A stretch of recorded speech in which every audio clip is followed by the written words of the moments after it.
A paternidade foi exercida de um modo muito singelo nas páginas que nós lemos essa semana, que, diga-se de passagem, foram bem fáceis de absorver, mas que possuem redundâncias e erros de composição propositais.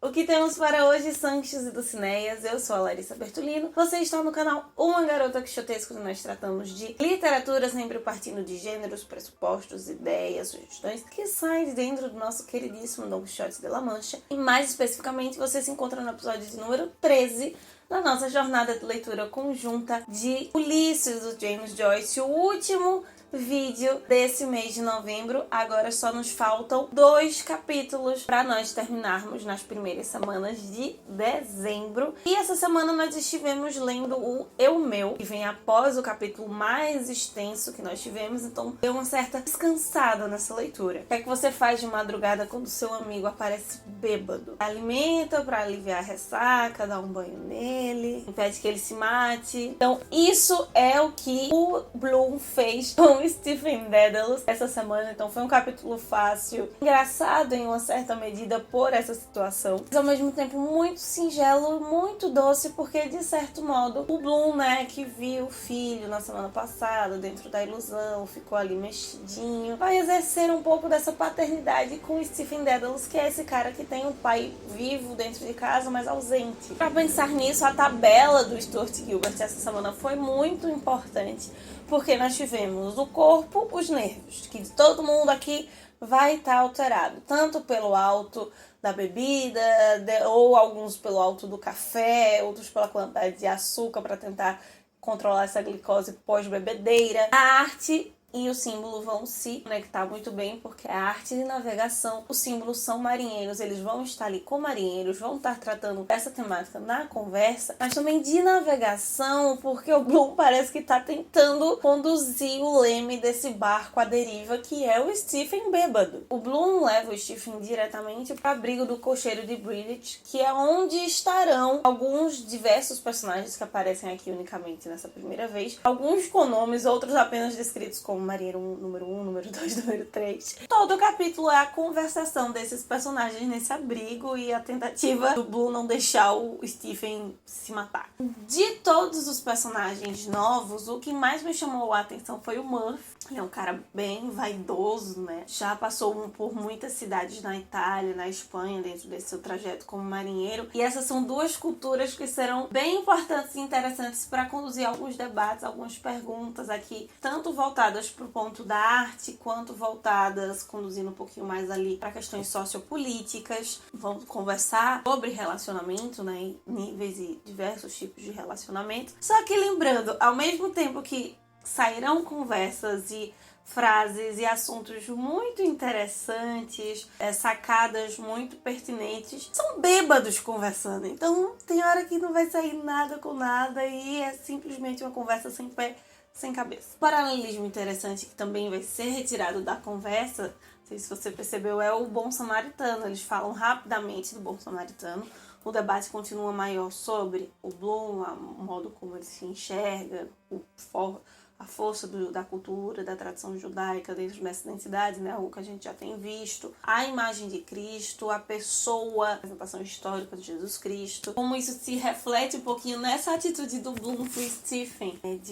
Do bom samaritano, apesar de eles não terem rusgas nesse sentido como os judeus tinham com os samaritanos, mas de levar e estar ali no abrigo, cuidar dele e ter esse cuidado com o próximo, que vai apresentar um olhar um pouco mais quixótico, e isso não sou eu gritando quixotesco dentro de mim, mas é um termo usado pelo próprio James Joyce, que não é nada muito diferente, é basicamente a mesma coisa do quixotismo mesmo, é uma espécie de sinônimo, onde as ideias ou os ideais excessivamente nobres do personagem não se encaixam e se confrontam com a realidade. Eu acho que isso veio de duas formas muito interessantes. Tanto de ter esse espanto do Bloom cuidando do Dédalus e do Dédalus, por estar bêbado, deixar soltar algumas crenças, alguns sentimentos, algumas percepções de vida que ele tem, que antes ele não apresentava ou não deixava nem suspeitas, especialmente sobre o que ele pensa sobre os relacionamentos conjugais, familiares, entre muitos outros. Mas também porque esse nosso bom samaritano,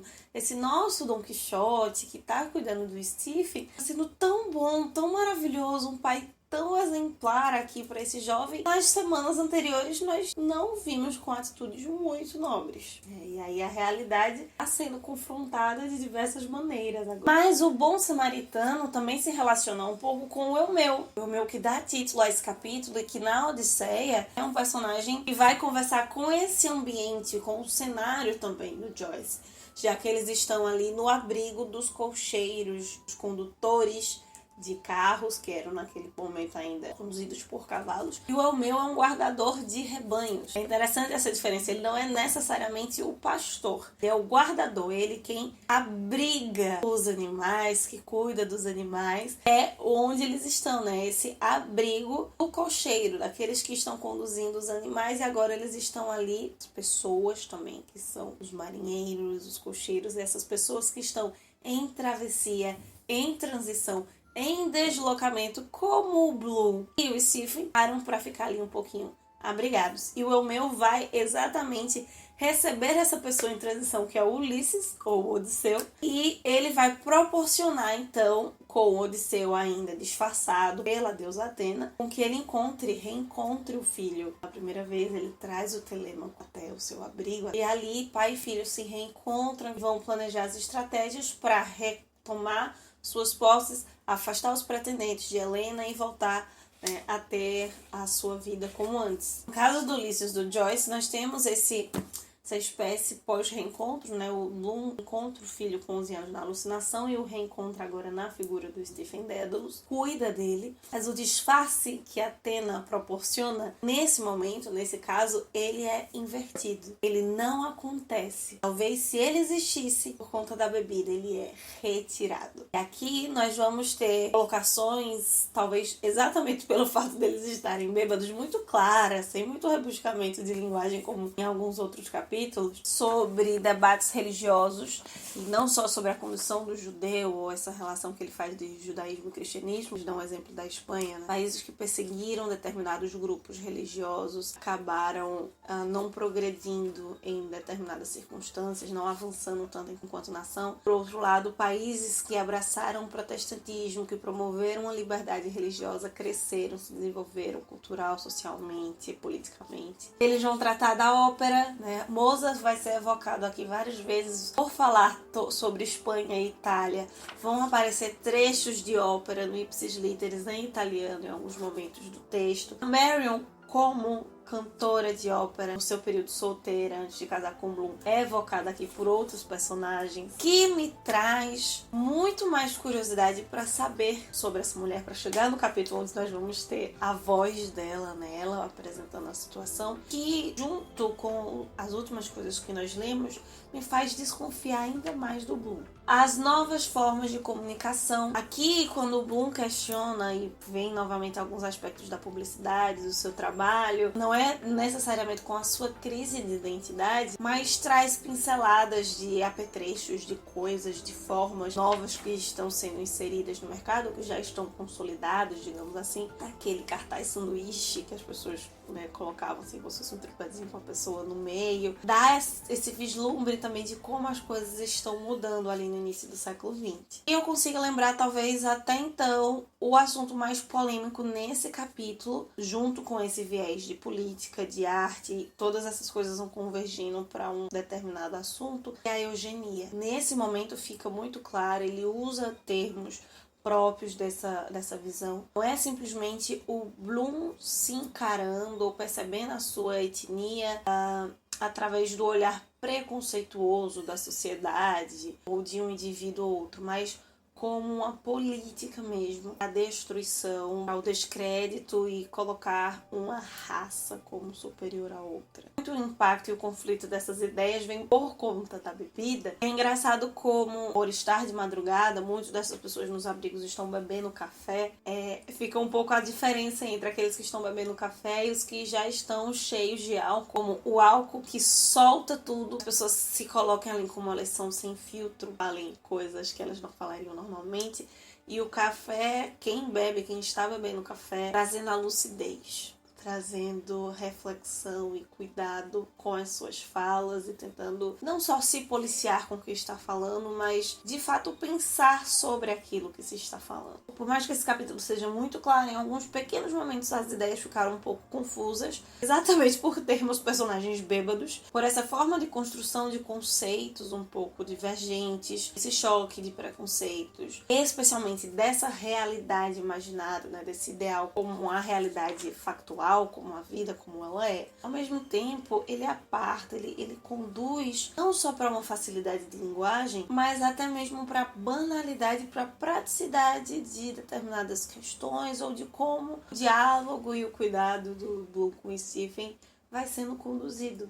O que tornou a leitura não só mais agradável, mas facilmente absorvível, né? Facilmente dentro. Nós entramos de fato no texto como se nós estivéssemos ali no meio da roda ouvindo a conversa e participando dela. Então é isso, meus queridos cavaleiros andantes. Me conta se você também se sentiu assim, quase que dentro da roda ali, dentro do abrigo, conversando. Me conta o que mais te chamou a atenção positiva ou negativamente no capítulo dessa semana. Nos faltam apenas agora 2 semanas para nós terminarmos o nosso queridíssimo Ulisses. Enquanto isso, a gente vai conversando, apresentando o que estamos lendo, principalmente agora nessa reta final, lá no Garota Quixotesca. Enquanto isso, possamos sair da biblioteca e ver muito além dos meios de ver. Valeu!